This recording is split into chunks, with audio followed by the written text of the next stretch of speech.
Siap. Oke, begitu Ustaz. Dan melakukan pengajian dari ini, Masya Allah ya, ke rumah salah satu jemaah kita jauh di Cranbourne, dan insya Allah kita akan meningkatkan iman takwa kita bersama mereka.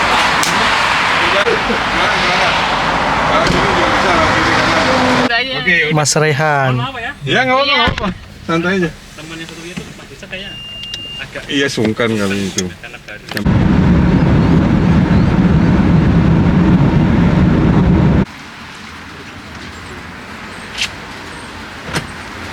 Nah, jadi kita sekarang lagi berada di Cranbourne. Sebentar lagi akan ada acara pengajian zikir di salah satu rumah orang Indonesia yang ada di Australia.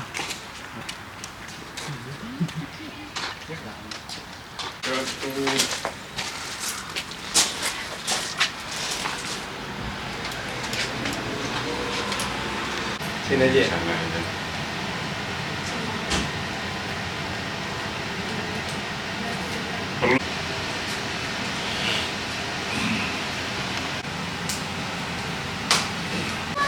Bikin PKN loh ntar.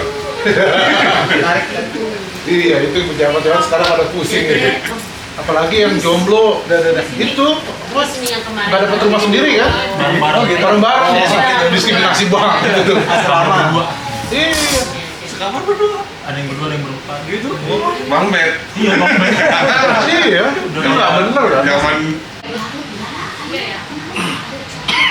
Di semalam lihat Aurora. Sudah disempatnya nggak ada ya, nggak perlu sidang. magnetic stormnya. Mas saya lupa websitenya apa. Izinkan saya akan membacakan susunan acara pada siang hari ini. Agenda yang pertama yaitu khatamah Al-Quran, yang kedua adalah tahlil, yang ketiga doa khatamah Al-Quran, yang keempat kajian tafsir Al-Quran oleh Profesor Dr. Syekh Hosen, dan juga tahiyat penutup. Baik Bapak Ibu dan teman-teman semua, kita awali acara kita pada siang hari ini dengan lafaz basmalah. Insyaallah kita akan baca khataman Al-Quran yang akan bersama-sama kita baca mulai dari surat At-Takatsur sampai surat An-Nas. Kita awali dengan baca Al-Fatihah. A'udzu billahi minasy syaithanir rajim. Bismillahirrahmanirrahim. Bismillahirrahmanirrahim. Innal insana lafi khusr illa alladhina amanu wa 'amilus shalihati. Bismillahirrahmanirrahim. Ila fi rihlatash shita'i was-sayf فليعبدوا رب هذا البيت الذي أطعمهم من جوع وآمن. أعبد ما تعبدون ولا أنتم عابدون ما أعبد ولا أنا عابد ما عبدتم ولا أنتم عابدون ما أعبد لكم دينكم ولي دين. إلى الصراط المستقيم صراط الذين أنعمت عليهم غير المغضوب عليهم ولا الضالين. وارحمنا واعف عنا واغفر لنا وارحمنا مولانا فانصرنا على القوم الكافرين. لا إله إلا الله لا إله إلا الله لا إله إلا الله لا إله إلا الله لا إله إلا الله لا إله إلا الله. سبحان الله وبحمده سبحان الله العظيم. أعوذ بالله من الشيطان الرجيم. بسم الله الرحمن الرحيم. الحمد لله رب العالمين. Gufran, آمين wafiqna bil ihsan, آمين wahdina wa barik lana bi barakatil Qur'an, آمين wa akrimna bi karamatil Qur'an, wa zayyinna bi zinatil Qur'an, wa albisna bi halatil Qur'an, wa nawwir qulubana bi tilawatil Qur'an, washfi mardana, warham aba'ana, واغفر أمهاتنا آمين. وتجاوز عنا سيئاتنا وشتت سمول أعدائنا واحفظ أهلنا وأموالنا وانصر أولادنا وديارنا وثبت أقدامنا على دين الإسلام وانصر وعلى آله وصحbihi ajmain amma ba'd. Yang sama-sama kita hormati tuan rumah Sahibul Bait Pak Dede dengan Buya dan keluarga besar. Terima kasih sudah berkenan menjadi tuan rumah, menjadi host pada bulan Mei ini, Pak Dede. Khas ini yaitu ibunya Nabi Musa.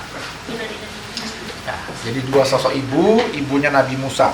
Ini dalam surat Al-Qasas, mulai ayat ke-7 saya coba bacakan. A'udzubillahi minasyaitonirrajim. Bismillahirrahmanirrahim. Wa auhayna ila ummi Musa an ardi'i.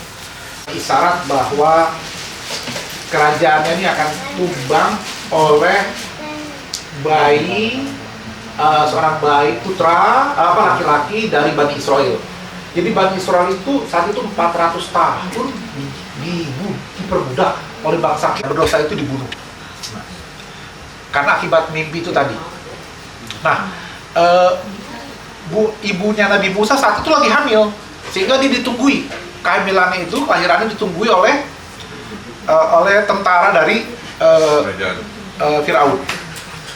Karena kalau lahiran laki-laki bakal langsung dibunuh. Kalau perempuan akan didiam, hanya ditunggu. Diam, Nabi Musa disuruh susui. Lalu kalau kamu khawatir terhadap nasibnya, maka buang dia ke sungai Nil. Ngikutin perintah Allah gitu ya. Disuruh dihanyutkan, dibilang jangan khawatir, jangan sedih, dijanjikan bahwa dia akan dikembalikan, terus kemudian akan jadi rasul. Tapi kalau kok kayak malah menghantar nyawa ke Firaun sendiri gitu. Ya, ibu mana yang kemudian nggak kosong pandangan hatinya. Nah, disinilah kemudian dalam kitab tafsir disebut setan kemudian langsung membisikkan kepada ibu Nabi Musa, tuh kan, gitu kan. Tuh, jadi kamu itu udah susah-susah melahirkan, menyembunyikan dari Firaun, gara-gara ngikutin perintah dihanyutkan, malah kamu nganterin mati anakmu, gitu. Sama aja kamu yang ngebunuh anakmu sekarang. Nah, gitu kira-kira di kan gitu. Jadi di sini satu pelajaran buat kita. Ketika kita kemudian mendapatkan isyarat baik, bukan berarti semuanya akan lancar begitu aja. Kita juga akan dapat ujian. Kita akan juga dapat sesuatu yang nggak masuk akal. Kok jadinya begini ya? Gitu ya. Nah, disitulah mungkin timbul was-was. Oh, andaikan saya tidak ikuti isyarat baik itu, gitu ya, mungkin nggak akan gini nih. Gitu. Nah, tapi kita di sini ujian keimanannya. Kita harus percaya, yakin bahwa at the end, everything will be alright. Pun belok kanan, belok kiri langkahnya gitu ya. Tapi ya itu, yakinlah bahwa ketika Allah sudah menetapkan, sudah memberikan keputusannya, kita ikuti, kita ikhlas menjalani, insya Allah semuanya baik. Tuhan mengikuti apa yang Allah perintahkan, apa yang Allah larang, tadi tidak boleh khawatir, tidak boleh sedih. Dan ternyata semuanya terbukti bahwa Nabi Musa pun pada akhirnya akan menjadi Rasul. Nah, yang kedua, sosok ibu yang kedua adalah ada di surat At-Tahrim. Nah, surat At-Tahrim ini saya pernah cerita ke Bu Pudak bahwa saya nggak mau bahas surat At-Tahrim karena surat At-Tahrim ini membongkar internal rumah tangga Nabi. Gitu. Jadi kalau ini dibongkar ini banyak yang akan belum siap mendengarkannya. Gitu. Jadi nanti sosok Nabi Muhammad dengan rumah tangganya gitu, yang dalam bayangan kita tuh adem, ya baik-baik gitu ya. Ternyata ya penuh gejolak. Jadi kalau rumah tangga kita juga penuh gejolak, ya santai aja gitu saya, gitu ya. Gak masalah gitu. Ya Pak Andi saya, gitu. Lupa misalnya nih, ini Mother's Day misalnya hari ini, gitu ya. Santai aja. Ya. Nanti pulang beli bunga dulu, gitu kan. Tadi di jalan kita lihat ternyata banyak orang jual bunga kok. Apalagi kalau udah di atas jam 12 begini, biasanya harganya banting harga. Gitu. Khusus buat orang-orang yang lupa gitu, itu dibanting harga. kisahnya. Jadi tadi dia yang mengambil bayi Musa. Jadi peranan Nabi Musa itu diselamatkan oleh dua perempuan, dua ibu. Ibunya sendiri dan isi Firaun. Nah, diadopsi oleh isi Firaun yang kemudian setelah itu dia juga punya anak. Jadi memang ada tradisi sampai sekarang saya kira ya, mancing anak gitu ya. Mancing anak. Kalau belum punya anak, kemudian seperti itu gitu. Kalau mancing istri nggak ada, Mas. Nggak ada. Nggak perlu dipancing, dijala itu. Dibesarkan oleh keluarga Firaun. Nah, ini kan luar biasa. Jadi kalau contoh dua yang pertama adalah istrinya Nabi Nuh dengan Nabi Lut. Suaminya Nabi, tapi istrinya durhaka. Sementara yang sekarang ini suaminya yang durhaka, Firaun. Istrinya solehah. Makanya saya bilang di Instagram tadi, para suami nggak usah lebay menganggap seolah-olah begitu pentingnya sosok suami dalam keimanan dan nasib istri. Nah, jadi karena kita tidak seperti Nabi Nuh, Nabi Lut, tapi kita juga tidak seperti Firaun. Begitu juga para perempuan jangan juga selalu menggantungkan nasib pada pasangannya. Masing-masing punya jalur kepada Allah. Gitu ya. Jangan mentang-mentang suaminya kekasih Allah, kemudian dia merasa dia pasti akan selamat nih. Belum tentu. Godaan juga banyak. Atau sebaliknya, kalau punya suami yang durhaka, kerjaannya juga nggak pernah benar, ya bukan berarti kemudian istrinya juga akan masuk neraka. Masing-masing punya ujian dan pilihan-pilihan hidupnya. Yang menikah kembali, ya sudah dapat kenabian, dapat amanah untuk mendakwahi Firaun. Maka ketika ada perayaan ulang tahun Firaun dirayakan secara terbuka, Nabi Musa dan Harun datang mendakwahi. Maka kemudian dipanggillah tukang sihir oleh Firaun. Itu akibat Nabi Musa diminta menunjukkan mukjizatnya, dia lempar tongkatnya menjadi ular. Nah, ular itu salah satu simbol. Jadi kalau kita lihat topinya para Firaun itu zaman dulu di Mesir itu kan ada ular. Gitu. Jadi mereka memang kalau kita tuh ular tuh akan dengan dunia hitam gitu ya. Sihir gitu ya. Nah, makanya mereka punya tukang sihir. Kemudian ya kalau cuma ngelempar jadi tongkat jadi ular ya saya juga bisa. Mana pakai tukang sihir gitu kan. Maka dia lemparlah tali temali jadi ular juga. Tapi ternyata ularnya itu dipatok oleh ular Nabi Musa. Kalah gitu. Nah, maka itu simbol kekalahan Firaun. Jadi kalau kita mikir, ya masa sih cuma begitu aja gitu kan, cuma kalah begitu, enggak. Tapi karena di situ ada simbol kekuasaan Firaun lewat ular itu tadi. Dan ketika ularnya itu kalah, ya, dan itu di depan halayak ramai saat itu, ya maka marwahnya Firaun itu gengsinya itu jatuh gitu, rontok gitu, kesaktiannya itu hancur lebur di situ. Gitu. Nah, saat terjadi pertarungan antara Nabi Musa dengan penyihir itu, Asia kemudian yang di belakang istana nanya, yang menang siapa? Gitu. Oh, diceritakanlah Musa yang menang. Disitulah orang sadar, termasuk Asia sadar, ini bukan sekedar sihir yang diserahkan oleh Musa. Karena tukang sihirnya yang ini sudah yang paling top kan, dukunnya istana nih, kira-kira begitulah ya. Istana Firaun maksud saya. Istana negara Firaun kan Mesir maksudnya ya. Dukunnya, tukang sihirnya langsung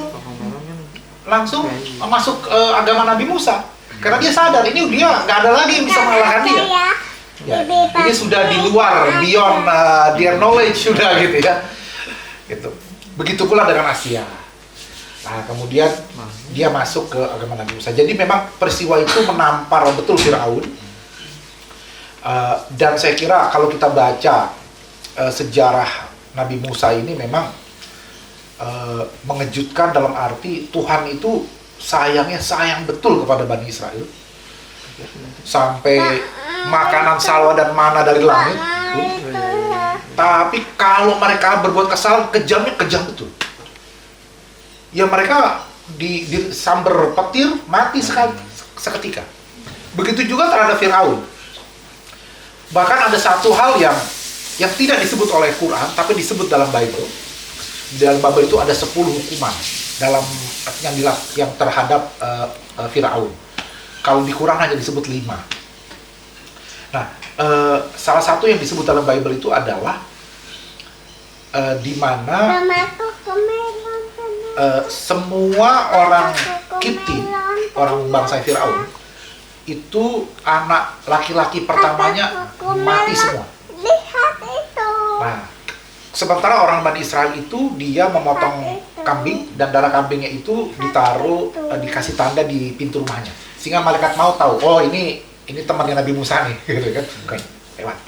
Itu sebabnya ada istilah di Yahudi itu Passover, yaitu diperingati peristiwa itu. Passover itu yaitu ketika mereka dilewati oleh malaikat maut, gitu, akibat Nabi Musa tadi itu. Jadi semua yang berlindung di dalam rumah yang sudah dicentreng gitu ya dengan darah kambing itu selamat. Termasuk anaknya Firaun yang calon raja itu juga meninggal. Nah itu para ahli mengatakan kejam betul ya Tuhan itu gitu. Apa salah anak-anak dari bangsa Kipti itu?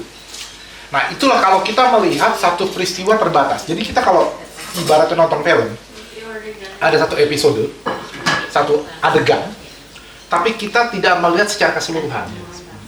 Gitu. Maka kita akan menilai hanya dari satu adegan. Itu juga masalahnya kalau kita men-screenshot, gitu ya, atau kita akan memotong video-video, gitu, ya, kita tidak tahu secara utuh gitu, konteksnya, gitu. Jadi sebetulnya kalau kemudian katakan Tuhan begitu kejam, kenapa kemudian membunuh anak-anak itu? Sebetulnya hanya melakukan pembalasan ketika anak-anak Bani Israel 70.000, 90.000 tadi itu udah dibunuh dulu oleh Firaun. Gitu. Jadi hendak menunjukkan bahwa kalau kamu berkuasa menghilangkan nyawa anak-anak itu yang tak berdosa, saya pun juga berkuasa. Seperti itu. Gitu. Jadi memang itu saya bilang tadi, Tuhan itu begitu aktif saat itu, langsung wahyunya pun juga langsung kepada Nabi Musa, ya, makanya disebut Nabi Musa itu kalamullah gitu ya, dia bercakap-cakap kepada Allah. Sementara Nabi Muhammad itu kan bercakap-cakap kepada Allah waktu Isra Mi'raj. Ya, lainnya itu lewat perantaran malaikat Jibril gitu. Sementara Nabi Musa itu langsung. Yang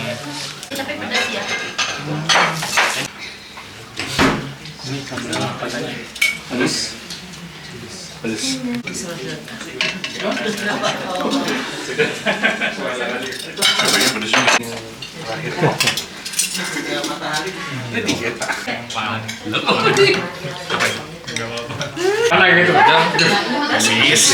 Pokoknya di kampus banyak lagi. Kadang dia gym, kadang belajar, kadang banyak. Kadang mentok di kamar MPS adalah. ketemu berdua itu.